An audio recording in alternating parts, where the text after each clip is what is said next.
somebody said every character you've played for almost a decade now, they're a bit traumatized.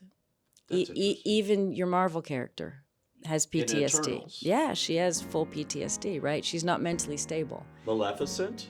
She's always Maleficent, so she's maybe the least. Are we ever going to see her But there was again? a real... I would love that.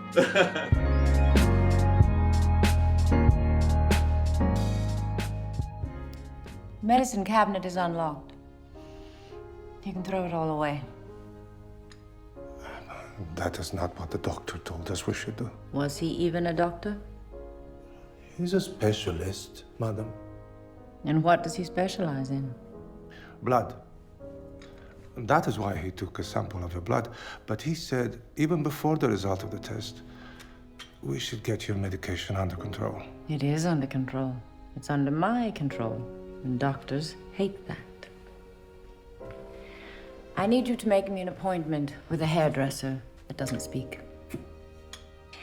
And when I write my autobiography, I will title it The Day Ferruccio Saved My Life. And what day was that, madam? Every day. Every single day. That's why I hate you. I fall into a river, and you always fish me out. Yes, madam. Book me a table at a cafe where the waiters know who I am. I'm in the mood for adulation. Welcome to the Actor's Side. Today, I have wanted her on this for the longest time, and I'm so happy now with Maria, especially, to be able to talk to Angelina Jolie. Welcome to the Actor's Side. Thank you so much. Are we doing this? I have to congratulate you on this. I was so happy to see you do a role again like this that's complicated and just so rich. And you do a lot of different things, but it's been a long time since we've seen you in a role like Maria, I think. Thank you. It has, and I mean, these opportunities don't come often. They certainly don't come always with such a wonderful director, writer, cat. Like the whole team was just so extraordinary and so committed to her. I feel like it was her, right? When there's a Maria just gathers people that respect her and work hard for her, and I think we all really did want to pay respect. And what a challenge, too. You know, I didn't know you could sing. I didn't either. You've kept that a secret. Thank you. I'm, I joke because when you have a director like Pablo and you want to work so badly on something and someone says, "Can you sing?" and you think, "Oh, well, I'll just say I can because I'm an actor and I'll try my best." And I really did think it was going to be, I knew it was going to be hard, but I thought it would be a little more, lip syncing and learning and trying to sing. But I really didn't understand opera and that you really can't fake sing opera or kind of sing opera. I wouldn't imagine you could. Because of what how it has to come out of your body. So it was a whole different world of to learn, and I think in a funny way, because I'm an actor, there's so much drama in opera that there was a part of me, and Maria was a great actress. Yeah. So there was a part of me that got to it's a very dramatic way of using your voice, right? It's more than singing. There's this depth of just emotional, output that was very hard to do because you give so much, but it was also such a wonderful feeling. And now your voice is blended with Maria Callas. I was talking to Pablo about that because he said, well, you can't make a Maria Callas movie without that voice. But he said the shooting of it, you had an earpiece and the crew and they're just hearing your voice. Was that scary horrible. for you? I actually almost, when it was starting and I realized that was going to happen, I had this thought of, I'm going to gift everybody earplugs. That'll be my crew gift. My apologies ahead of time. It was terrifying. And Pablo was so sweet to me, though, because, I even did all my training. He wanted me to send videos of me singing, and I was still so shy. And I would, you know, and so we had this day before filming where we had a piano and me and just like 3 people. We were in a room and he said, okay, you got to do it. You got to sing for me, you know? Wow. And so that was like, I'll never forget that day and just singing and having him like watch me and listen and do. And then he made me listen. He played it back and he said, listen to yourself. You can do this, you know? But the first day I had my sons worked on the film and they were helping block the door. They were ADs, you know, please, nobody in the room. I need and I was just petrified. And then we grew and grew, and then he would bring the audience in and then more crew. And because, yeah, it was dead silent except for my very loud singing. Well, opera can be very loud. even in the apartment with the door, with the windows wide open, the last song, you realize just people on the street, just walking by. There was no way I could. And somebody down there's going, that's Angelina Jolie singing. Going, who's that lunatic? Who's somebody?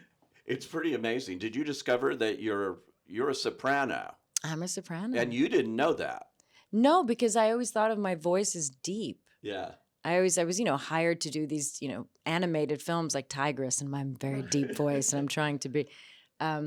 So I never thought of myself, and I'm not to be too, you know, heavy about all this, but I think there's something that happens, and I wonder if it's particular to a woman. I'm sure it happens to everybody.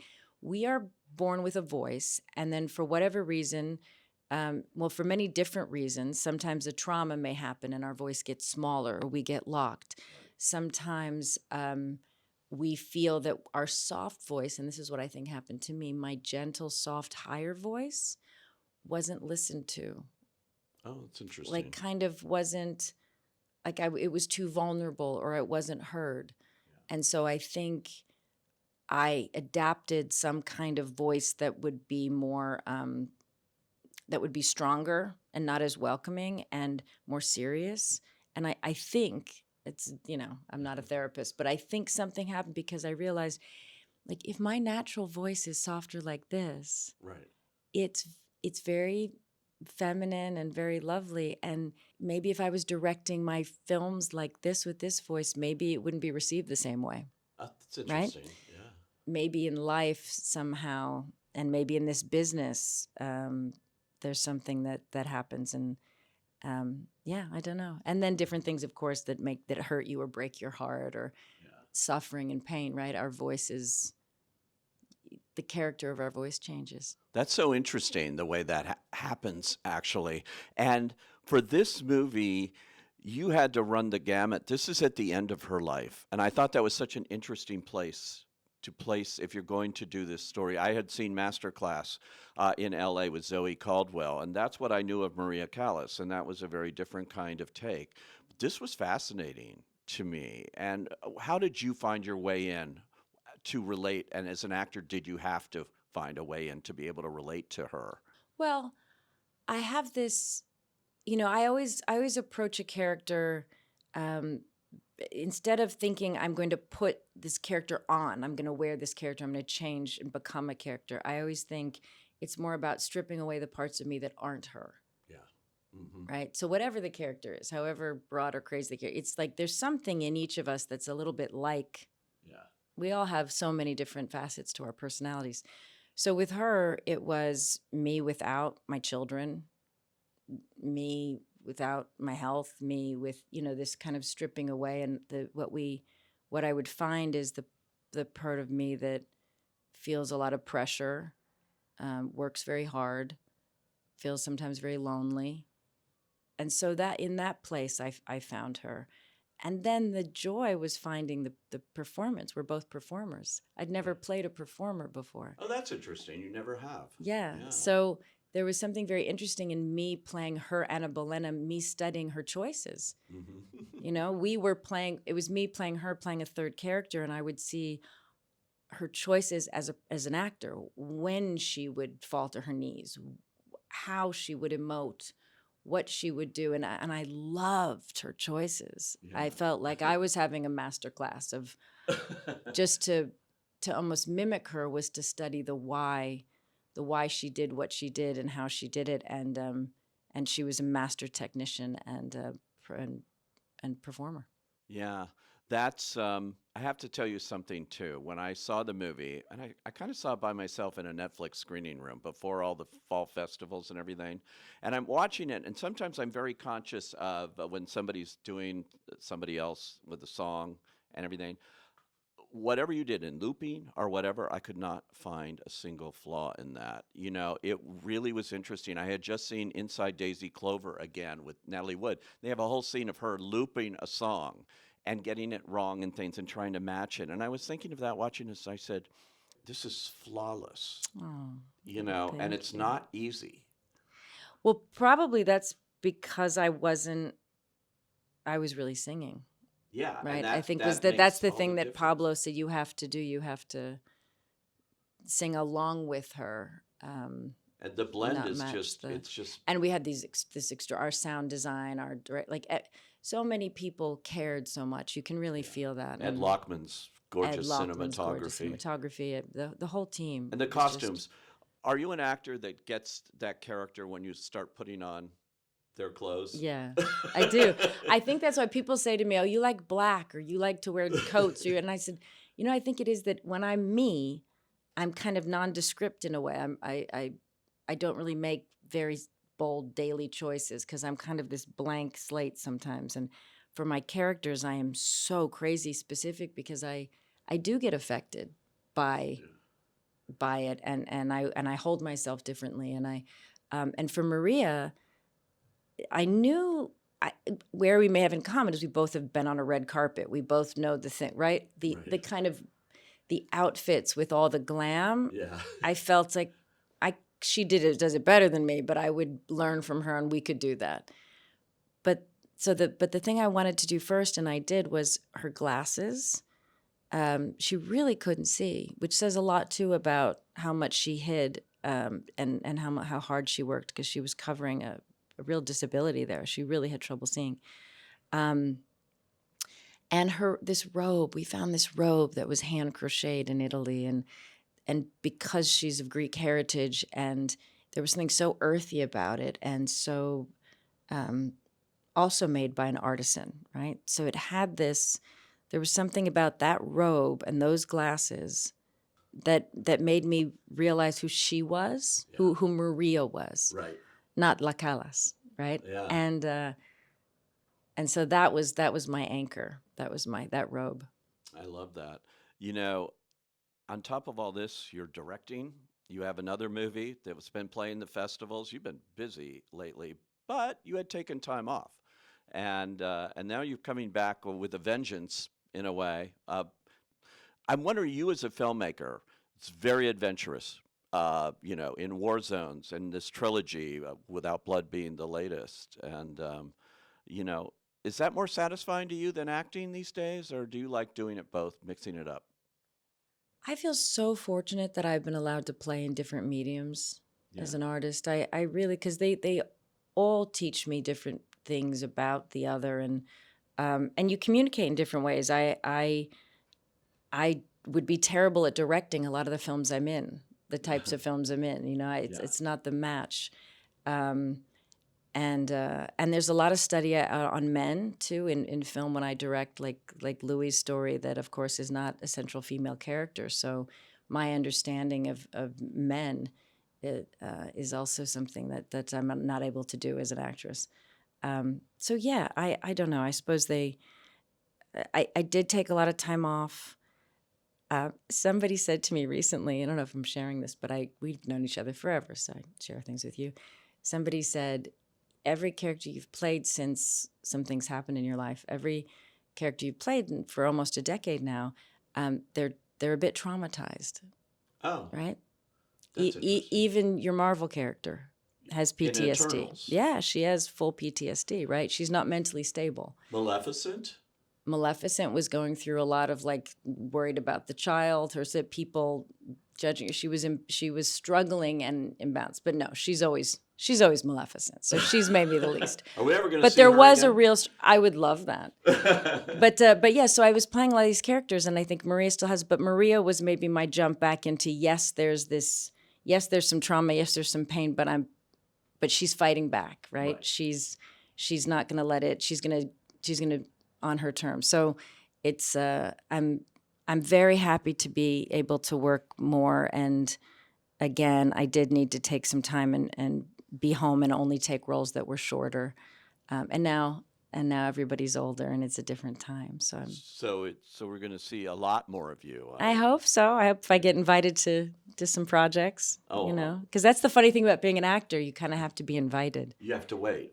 Well, with the director, you're thinking, and you've worked with great directors. We were talking before we started shooting here about Clint Eastwood when you worked with him in Changeling, and at 94, he just made his 42nd film as a director. I can't wait to see it. Yeah, and it's the age is nothing No. with him when you look at that. What was he like to work with for you? Did you learn a lot from him? I learned so much from him, and I apply it to my acting, directing, and he has a way of living. It's partially why I think we all like him and think he's quite cool. Is he's got this. There's an ease about him. There's an intensity, and he's an extraordinary the soundtrack and the piano playing and the understanding of, but he also is like, this is not something to stress about, and this is what we focus on, right? We're telling a story. He likes to lock his script and not mess around and have a good crew of people that he respects everybody, expects them to do their job well and move on. But he does move very fast, as he's known to do. And there was some takes, I got one shot. But I also trusted that if he said, we got it, we got it. But because of that, you're almost like a boxer in a ring. And he's like, he's not there to hold your hand while you eventually figure out your character or your scene or your work. He's there to back you, but he expects you to do your job. I do remember him coming down to Santa Barbara with you when I was hosting a tribute to you at the Santa Barbara Film Festival.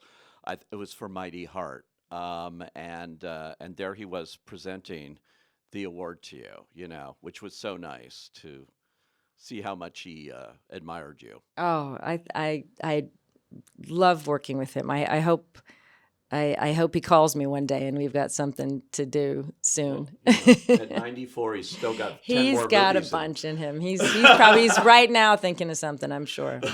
I looked at a list of movies. This is sort of a you started off doing Gia and Girl Interrupted and really interesting, heavy characters. Then you went into an action phase, very, very much, with Lara Croft and Gone in 60 Seconds, Sky Captain, Mr. and Mrs. Smith, Eternals, Maleficent, even Those Who Wish Me Dead, which I thought was a very good movie. I really liked that. What appealed to you about doing all those kind of action-driven roles? Oh, well, I think,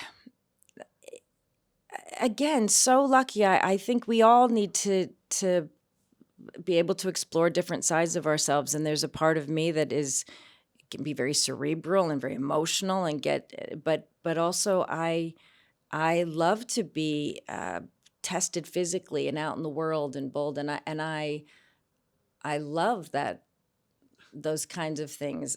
And they've come at different times in my life. I'd like to do one now, different. I'm older now, but they've certainly been. It's like a balance. Sometimes you feel I really need to. Yeah. It's been very a real gift at times in my life when even heavy times in my life when my mom passed. Mm-hmm. I was so broken. I had so many children. I knew I needed to get up and keep moving, and I wanted to just go under the covers. And I had said no to Wanted. And then I said yes. And I mainly said yes because I thought this is going to help me be strong, stay strong, keep moving, right. Let out some of my anger, right? Sometimes it's for the adventure, sometimes it's to keep yourself strong. I didn't even mention Salt. Salt. Yeah. I love doing Salt. And Salt was after I had my twins. Oh, see, there so I was sitting at home breastfeeding twins.